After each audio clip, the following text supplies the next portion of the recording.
فرشتے جو نامہ اعمال لکھنے والے ہوتے ہیں نا، تو یہ وینڈ اپ کر دیتے ہیں، ختم کر دیتے ہیں، فنش کر دیتے ہیں، کتاب بند کر دیتے ہیں.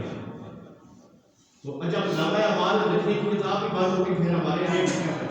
اس کی کوشش کیا کریں کہ جمعے والے دن پہلے سے پہلا جو ٹائم ملے آپ آیا کریں اور مسجد میں جو ہے وہ آبادی کا ذریعہ بنا کریں اور حضور کی سنت مطہرہ پر پھر بھی عمل ہو جائے اور جمعے کا اجر اور ثواب مل جائے. اب جمعے کا طریقہ صرف 1-1.5 منٹ کی بات آپ نے توجہ سے سننی ہے کہ جمعے کے اندر جو ہے سب سے پہلے 4 رکعت نماز سنت پڑھی جاتی ہے اور اس کی نیت کیا ہے وہ بھی آپ نے توجہ سے سننی ہے. یہ ہے سنت مؤکدہ.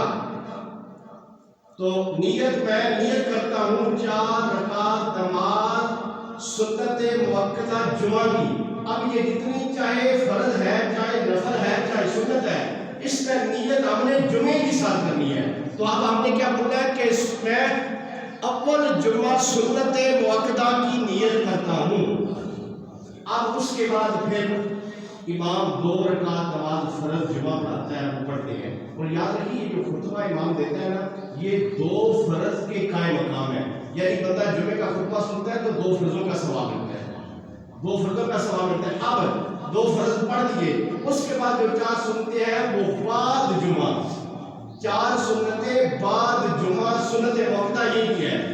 اب اس کے بعد پھر 2 سنت آخر جمعہ.